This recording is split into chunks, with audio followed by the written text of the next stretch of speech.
Adventures waiting. I'm heading out to see the rest of the world.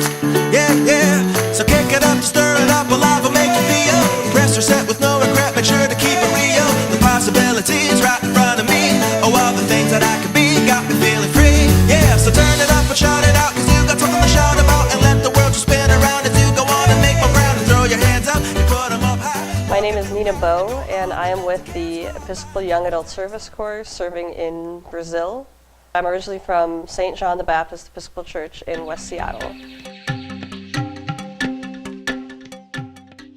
It's a program that sends young adults between the ages of 21 and 30 to be in relationship and participate in mission with our partners around the Anglican Communion.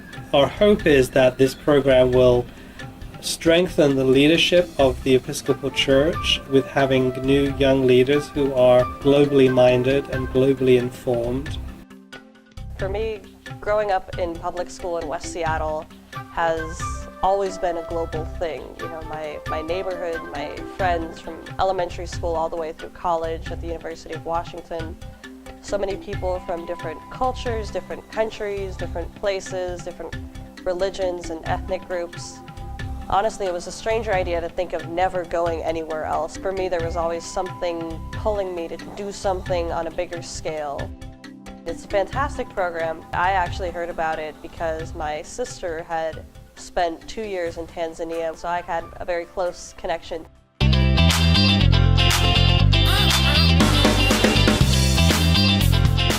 My first year was with the Episcopal Anglican Church of Brazil in the city of São Paulo, working in the provincial office and providing communication support for the various bishops in the province, as including the primate.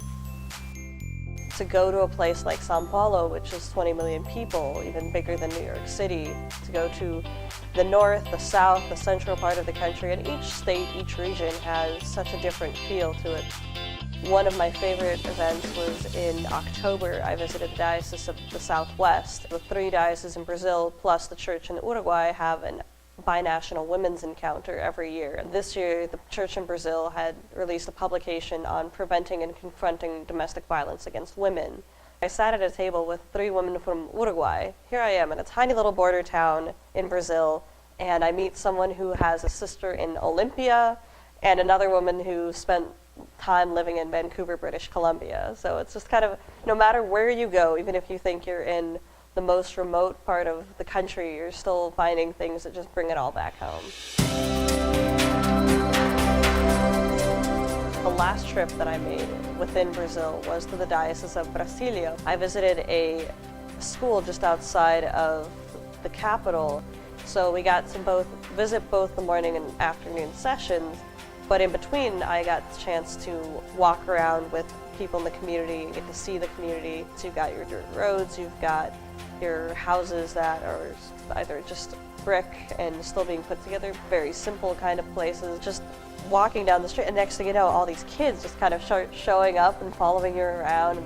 Next thing you know, there's 5 kids, a couple of dogs, and next thing you know, someone's climbing up a tree to pull down a piece of fruit the size of my head that I have no idea how to say in English. And it was just the kind of thing of just being in community with people.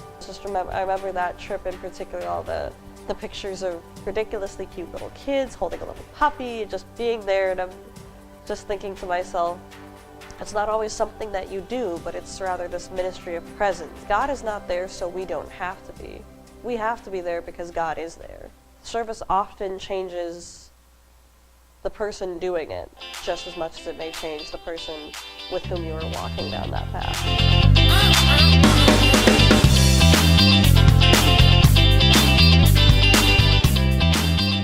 I got hooked on Brazil, and so I will be going back.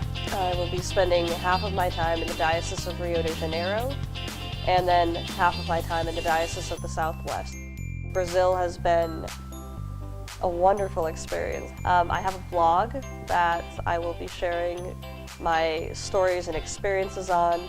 There's also a page that I will link to that shows the progress I'm making on my fundraising. There's a breakdown of exactly what gets covered and how much a day or a week or a month or ways to sponsor a certain day costs. The Episcopal Church Center supports half of it financially, and then half of it is the responsibility of the young adults to fundraise. Just $7,500 takes care of my entire support. I'm really excited about the second year. This is the place where I need to be right now, and whatever comes next, this is going to help prepare me for that.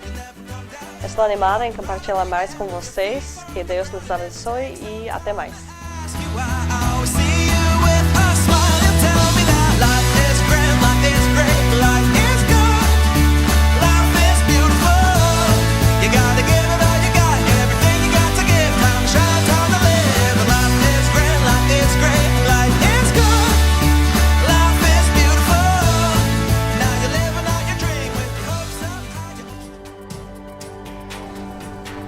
The Diocese of Olympia endorses and supports 3 YASC missionaries currently in Brazil, El Salvador, and Kenya. Each must raise financial support for their mission trip. The Bishop's Office gives to all of them but cannot give the entire amount. If you would like to contribute, go to ecww.org, click the Give Now button in the right column, and choose the YASC Missionaries option.